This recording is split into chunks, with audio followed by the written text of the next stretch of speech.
ঠিক দুনিয়ার একটা সাধারণ আলেমের ইনায়েতুল্লাহ আব্বাসীর সমালোচনার অভাব নাই, ইনায়েতুল্লাহ আব্বাসীর আবার সুনামের অভাব নাই। দোষে গুণে মানুষ, আমিও দোষে গুণে মানুষ, এটা ইনায়েতুল্লাহ আব্বাসীও দোষে গুণে মানুষ। আমরা একই টাইমের একই সময়ের বক্তা।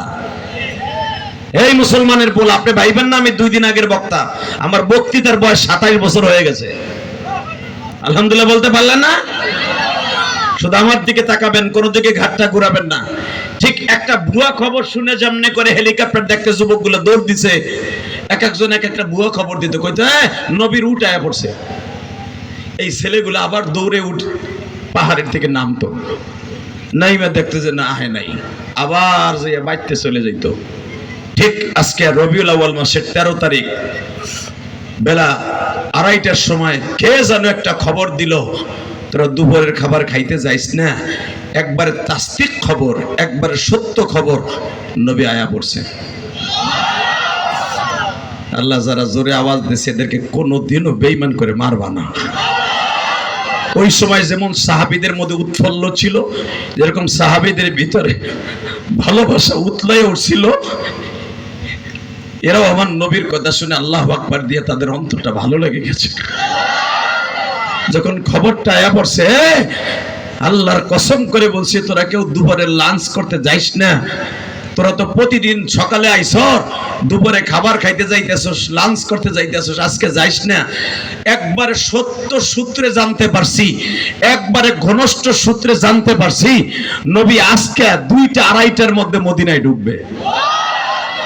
বাজান এখন তো সোশ্যাল মিডিয়ার যুগ, বিমান এখন কই আছে, হেলিকপ্টার কই আছে, পুলিশদের কাছে খবর আছে, আপনাদের কাছে খবর আছে। কতক্ষণ না কেন তদন্তন কালে তো আর সোশ্যাল মিডিয়া ছিল না, নবীর উট কই আছে কেউ বলতে পারতো না। আর আল্লাহ এটা বলা নিষেধ করে দিয়েছিলেন আমার নবী কই আছে। দর্শক, কারণ নবীর শত্রু অভাব ছিল না। তো হঠাৎ করে বিশেষ সূত্রে জানা হয়ে গেছে মদিনার যে গভর্নর ছিল আব্দুল্লাহ ইবনে উবাই, যে লাফ দিয়ে দাঁড়ায় বলে তোমরা জেনে নাও 1 ঘন্টার ভিতরে আমার নবী মদিনায় ঢুকবে। আবু আইয়ুব আনসারীর চাচতো ভাই নাম ছিল আবু আব্দুল্লাহ। আবি আব্দুল্লাহ বলে দিলেন তোমরা কেউ আজকে যাও না, নবীর রিসিভ করতে হবে, আমার নবীর জন্য লাল গালিচা বিছাইতে হবে, আবার নবীর জন্য আমাদের পেট পিঠ যৌবন সব বিলাই দিতে হবে, যার যা আছে তাইলে নবীর জন্য রেডি থাকো। উলামা একরাম জানেন নবী যখন উটের থেকে নামছে, নবী যখন মসজিদে কুবার দিকে রওনা দিছে, আপনারা জানেন কেউ নবীর লেগে 1 বালতি পানি লয়ে আইছে, কেউ নবীর লেগে 1 ডিশ কাঁচা খেজুর লয়ে আইছে, কেউ আবার রুটি বানাইয়া ভুনা গোস্ত করে লয়ে আইছে। নবী আমার এই খেজুর গাছের ছড়া থেকে একটা খেজুর আপনি গালে দেন, আমি একটু দেখবো। হুজুর আমি 3 মাস আগে থেকে আপনার জন্য খেজুর পাকায় বয়ে রয়েছি, হুজুর আপনার জন্য সকালবেলা আমি ভুনা গোস্ত পাকাই আপনার জন্য রেখে দিয়েছি।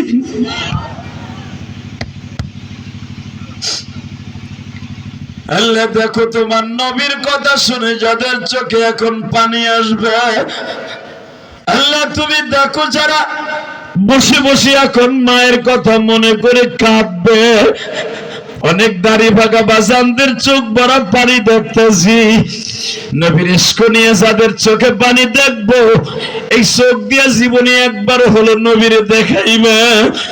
আল্লাহ আমরা তো আর নবীরে কোনোদিন চর্মচোখে দেখার সুযোগ নাই। 1447 বছর আমার নবী রওজা তাহারে ঘুমিয়েছে, যদি দেখতে চাই স্বপ্নের ভিতরে দেখাইবা গো মাওলা। আল্লাহ যাদের চোখ দিয়ে পানি পড়বে মালিক,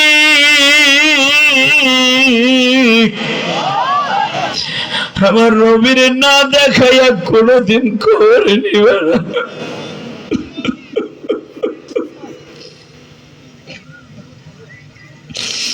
মান যারা কবরি ওয়াজাবাত লাহু শাফাআতি, যারা জীবনে আমার রওজাটা একবার জিয়ারত করবি, আমি নবী তোদেরকে সুপারিশ করে জান্নাতে লয়ে যাব।